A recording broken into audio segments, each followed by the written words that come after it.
HPCL के farmer CMD MK Surana हमारे साथ है। मिस्टर सुराना, शुक्रिया साथ जुड़ने के लिए।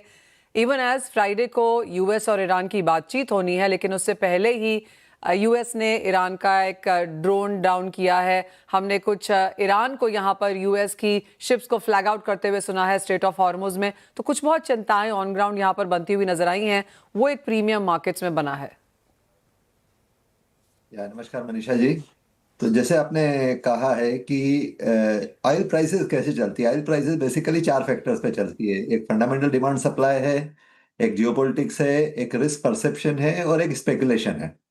सो आज की तारीख में डिमांड सप्लाई सिचुएशन में तो कोई बहुत ज्यादा चेंज नहीं हुआ है। तो वो जो स्थिति में है वो सभी को पता है। डिमांड में कोई ऐसी बहुत कोई तेजी नहीं आई है और सप्लाई में भी ऐसे कोई बहुत डिस्टरबेंस नहीं हुए हैं, एक्सेप्ट फॉर अभी जो इंडिया और यूएस की डील में जो कहा जा रहा है, जिसकी कंफर्मेशन अभी इंडिया साइड से बाकी है। तो इसमें रिस्क फैक्टर में डेफिनेटली ईरान एक सबसे बड़ी रिस्क बनी हुई अभी आज की तारीख में। और ऑयल की प्राइसेस में आज की तारीख में जिस तरीके से सुबह ट्वीट्स आते हैं उसके हिसाब से ऑयल प्राइसेस में मूवमेंट हो रहा है, जिसमें कुछ स्पेकुलेटिव एलिमेंट भी है और कुछ लोगों के रियल रिस्क कंसर्न्स भी हैं।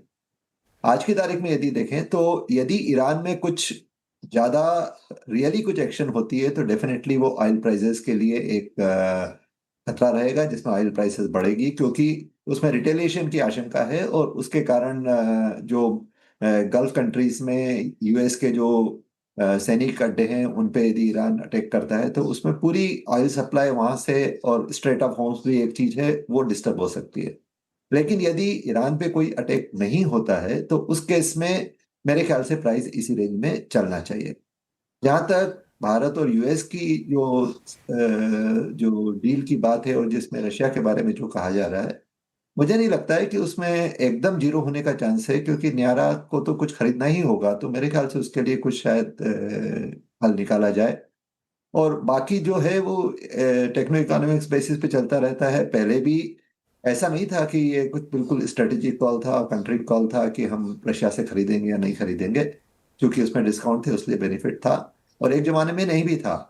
तो मेरे ख्याल से वो उसके हिसाब से जो भी डिस्कशन होते हैं, जिस तरीके से सिचुएशन डेवलप होती है, क्योंकि अभी तक इंडिया साइड से इसके ऊपर कंफर्मेशन नहीं आई है जी, और उसका ऑफ कोर्स यहाँ पर इंतजार, जी मिस्टर राणा, उसका इंतजार रहेगा। मैं आपके पास ओपेक प्लस की स्टेटमेंट के बारे में भी आना चाहती थी, जहां पर उन्होंने कहा कि अब वो 1 मार्च को एक कॉल लेंगे कि आगे जाके प्रोडक्शन बढ़ानी है या नहीं।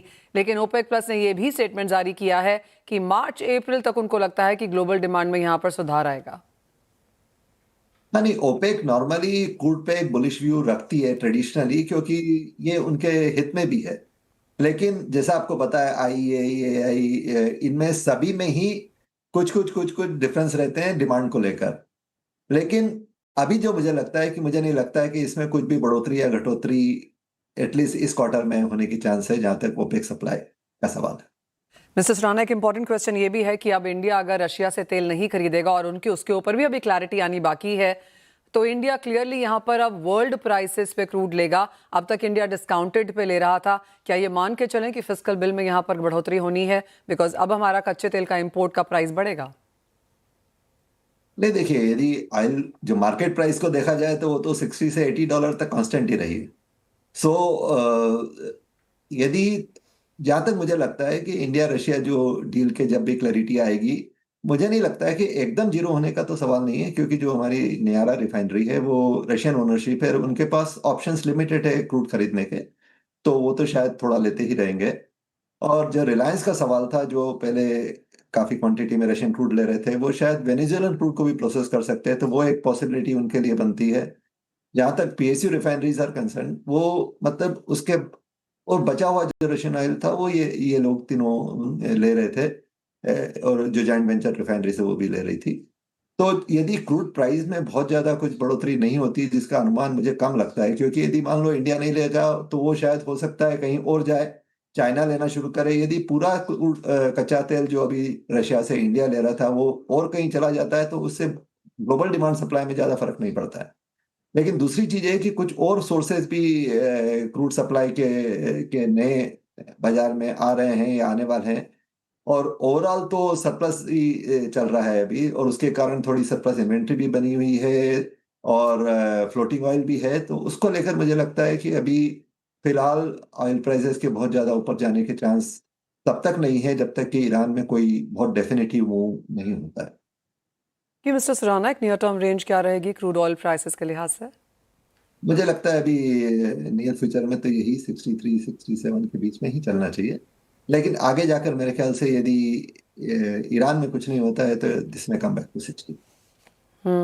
मिस्टर सुराना, जहाँ से भी बातचीत हो रही है वहाँ पे यही माना जा रहा है कि आगे जाके इंडिया एक ब्राइट स्पॉट है, यहाँ पर मांग आगे बढ़ती रहेगी, स्पेशली फॉसिल फ्यूल्स के लिहाज से। किस तरह की डिमांड ग्रोथ इंक्रीमेंटल आप देखते हैं? नहीं, अभी जो फिलहाल तो इंडिया ब्राइटेस्ट स्पॉट है कंट्री वर्ल्ड में, और हमारी एनर्जी का सबसे बड़ा कंज्यूमर भी है। अभी जो बजट आया है उसमें भी आपने काफी सारी चीजें देखी होंगी जो कि फ्यूचर के लिए अपना बेस तैयार करने वाला कर रही है, डेटा सेंटर लो या कुछ भी हो जिसमें एनर्जी की कंजम्पशन बढ़ेगी। और एज सच भी इंडिया एक थोड़ी एस्पायरिंग सोसाइटी है, हमारी मिडिल क्लास अपवर्ड मोबाइल है, और टोटल इंफ्रास्ट्रक्चर डेवलपमेंट में काफी फोकस है। तो मेरे ख्याल से इंडिया की डिमांड काफी अच्छी रहने वाली है, और अभी के जो करंट डाटा है वो भी ये बता रहे हैं। जो हमारे ट्रांसपोर्ट फ्यूल के कंजम्पशन है, जो हमारे फॉसिल फ्यूल की कंजम्पशन, जो हमारी टोटल एनर्जी की कंजम्पशन है, सब कुछ बात है। और उसको मीट करने के लिए सिर्फ फॉसिल फ्यूल ही सफिशिएंट नहीं रहेगा, हमको बाकी सब चीजों पे भी काम करना पड़ेगा, जो कर भी रहे हैं। अभी न्यूक्लियर पे भी कुछ मूव किया जा रहा है, हमारी ग्रीन फ्यूल्स पे, रिन्यूएबल्स पे काफी जोर ऑलरेडी है। और फॉसिल फ्यूल पे जो एक बीच में बिल्कुल ग्रीन फ्रंट में आ गया था, फॉसिल फ्यूल बैक पे चला गया था, मेरे ख्याल से ग्लोबली वापस फ्रंट फुट में आ गया है, जो कि अभी जी। जो वर्ल्ड डिस्कशन में भी ये नजर आया है कि अभी फॉसिल फ्यूल मेन आइटम नहीं थे डिस्कशन। जी हाँ, तो एनर्जी रिप्लेसमेंट की बात यहाँ पर नहीं की जा रही है, एनर्जी रिलायंस की बात की जा रही है, एनर्जी सिक्योरिटी की कॉन्वर्सेशंस अब यहाँ पर ऑफ कोर्स टॉप पर हैं। मिस्टर सुराना, एज ऑलवेज बहुत शुक्रिया साथ जुड़ने के लिए और वो पूरा एनालिसिस भी शेयर करने के लिए।